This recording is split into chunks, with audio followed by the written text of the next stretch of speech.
ልጆች እንዴት ናችሁ? ዛሬ ደግሞ የምናየው ታሪክ የቤቲ እና ሊሊ የሚባሉ ድመቶችን ታሪክ ነው።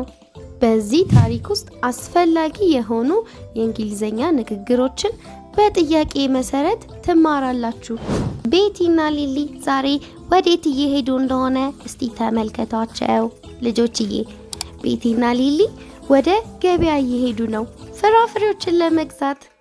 እስቲ ቤቲና ሊሊ ወደ ገበያ ፍራፍሬዎችን ለመግዛት እየሄዱ ነው የሚል ትርጉም የሚሰጠንን እንግሊዘኛ አረፍተ ነገር ወይንም ሴንቴንስ ከነዚህ ከሁለቱ ምርጫዎች ውስጥ የትኛው ይመስላችኋል? እኔ ሁለቱንም ላንብብላችሁ። ከ30 ሰከንድ በኋላ እናንተ መምረጥ ይኖርባችኋል። ከዛ የመረጣችሁት መልስ ትክክለኛ መሆኑን 30 ሰከንዱ ቆጥሮ ሲጨርስ የምናየው ይሆናል። ምርጫ 1 ቤቲ and Lily are going to the market to play football. ምርጫ 2 ቤቲ and Lily are going to the market to buy fruits. እሺ ልጆችዬ ከነዚህ ከሁለቱ አማራጮች ውስጥ የትኛው አማራጭ ይመስላችኋል? ቤቲ እና ሊሊ ፍራፍሬዎችን ለመግዛት ወደ ገበያ እየሄዱ ነው የሚለውን ትርጉም የሚሰጠን የትኛው ይመስላችኋል? እንግዲህ ቶሎ ብላችሁ አስባችሁ ምረጡ። ከ30 ሰከንድ በኋላ እንገናኛለን።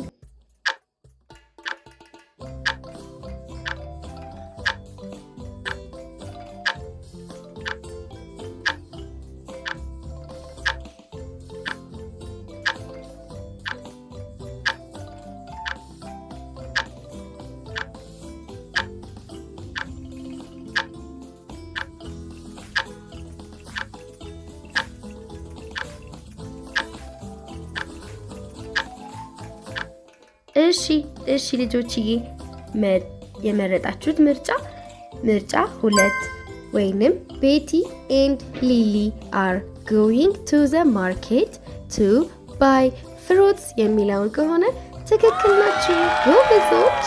ትርጉሙም እንግዲህ ቤቲ እና ሊሊ ወደ ገበያ እየሄዱ ነው ፍራፍሬዎችን ለመግዛት የሚለውን ትርጉም ትክክለኛ ሆኖ አግኝተነዋል ማለት ነው።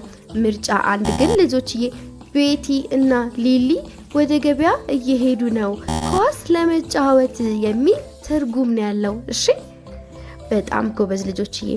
ታሪኩን ስንቀጥል ቤቲ ከተደረደሩት ፍራፍሬዎች ውስጥ አፕሉን አነሳች።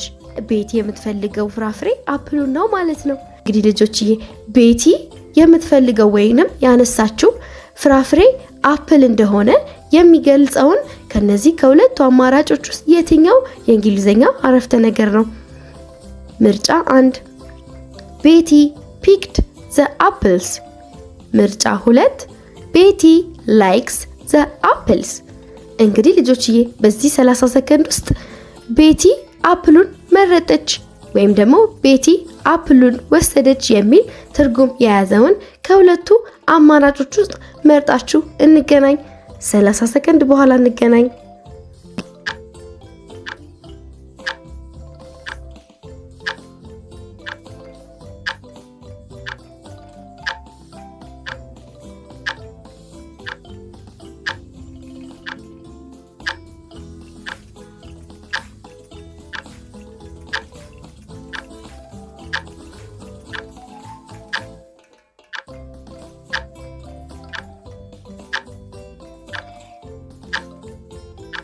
እሺ ልጆችዬ መረጣችሁ?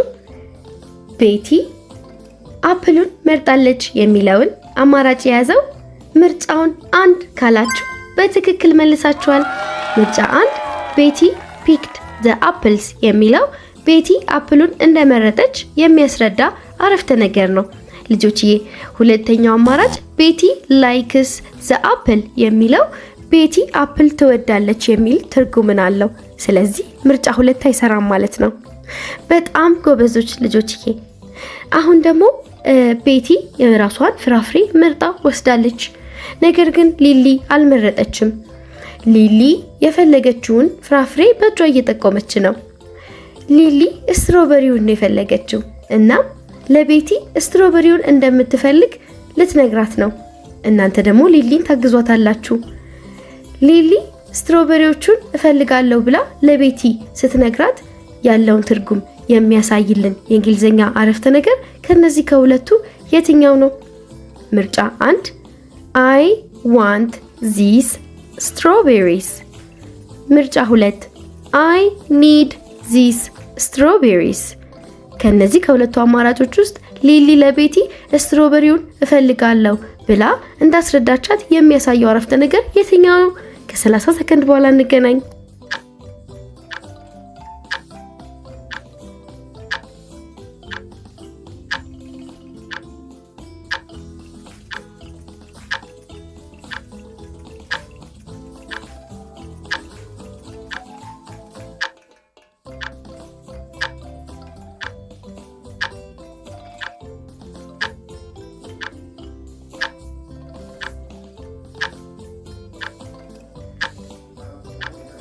እሺ ልጆችዬ ምርጫችሁን መረጣችሁ? መልሱ የሚሆነው ምርጫ 1 I want these strawberries የሚለው ነው። ምክንያቱም ደግሞ want ማለት መፈለግን የሚያሳይ ነው። ስለዚህ እኔ እነዚህን ስትሮቤሪዎች እፈልጋለሁ የሚለውን ትርጉም ይሰጠናል ማለት ነው። ልጆችዬ ምርጫ 2 የማይሆንበት ምክንያት I need ብሎ ስለሚጀምር ነው። I need these strawberries ማለት እፈልጋለሁ ሳይሆን ያስፈልጉኛል የሚለውን ትርጉም ይሰጠናል ማለት ነው። በጣም ጎበዝ ልጆችዬ። እስካሁን ከ3 ጥያቄዎች ስንት መልስ አገኛችሁ? ኮሜንት ላይ ያሳውቁኝ። ቤቲና ሊሊ ፍራፍሬዎቻቸውን ገዝተዋል ለማለት ብንፈልግ የትኛውን አማራጭ እንጠቀማለን ከሚከተሉት ውስጥ? ምርጫ 1 ቤቲ ኤንድ ሊሊ ባይ ፍሩትስ። ምርጫ 2 ቤቲ ኤንድ ሊሊ ቦት ፍሩትስ። ከነዚህ ከሁለቱ ውስጥ ቤቲና ሊሊ ፍሩት ገዝተዋል የሚለውን ትርጉም የሚሰጠንን በ30 ሰከንድ ውስጥ መርጣችሁ ጠብቁኝ።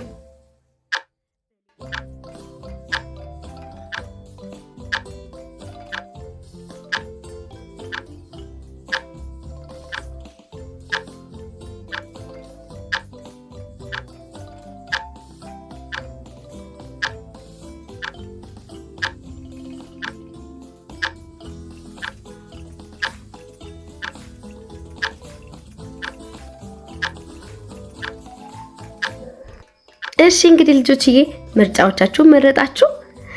መልስ የሚሆነው ቤቲ ኤንድ ሊሊ ቦት ፍሩትስ የሚለው ምርጫ 2 ነው።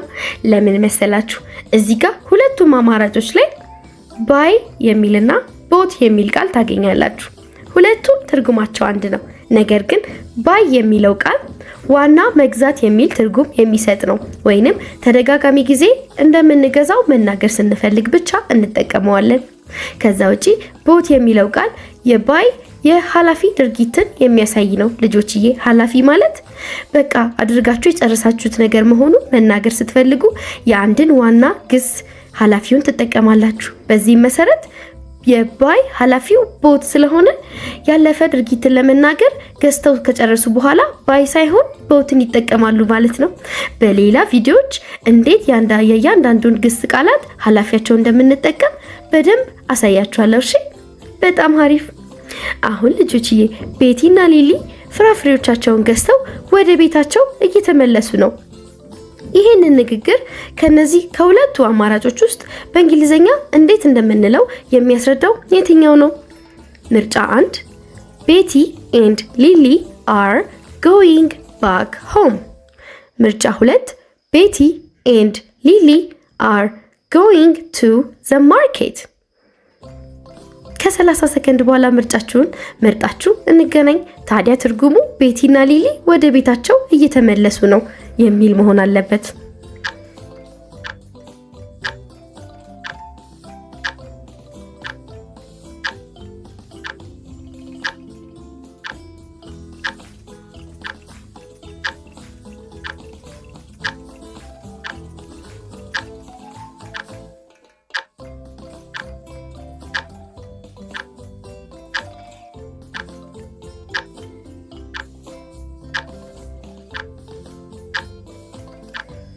እሺ ልጆችዬ ከ30 ሰከንድ በኋላ ተመልሰናል።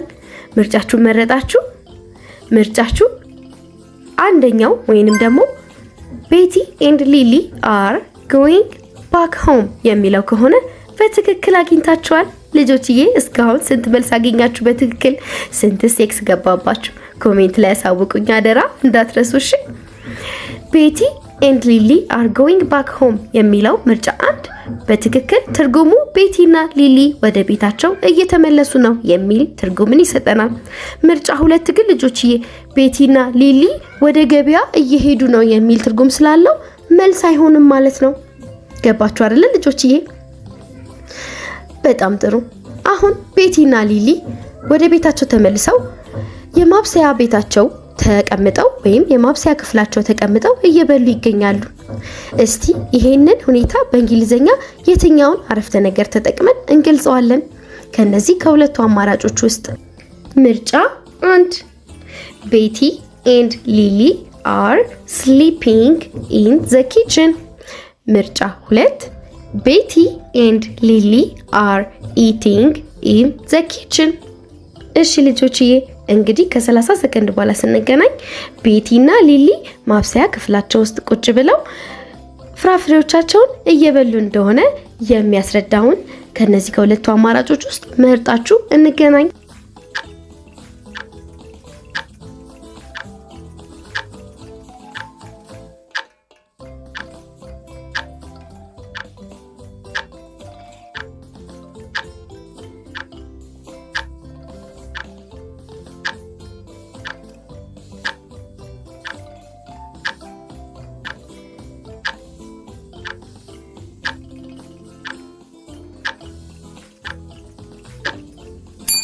እሺ ልጆችዬ 30 ሰከንዱ አልቋል እና እንዴት ነው ምርጫችሁን መረጣችሁ?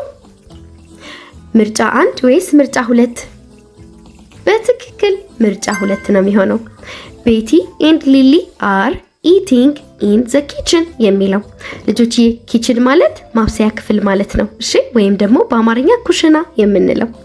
ምርጫ 1 የማይሆንበት ምክንያት ቤቲ ኤንድ ሊሊ አር ብሎ ስሊፒንግ ይላል። ስሊፒንግ ማለት መተኛት ነው። እነሱ ግን ማብሰያ ክፍላቸው ውስጥ ወይም ኪችናቸው ውስጥ እየተኙ ሳይሆን እየበሉ ነው። እየበሉ እንደሆነ ደግሞ የሚያስረዳልን ምርጫ 2 ላይ ያለው ኢቲንግ የሚለው ቃል ነው።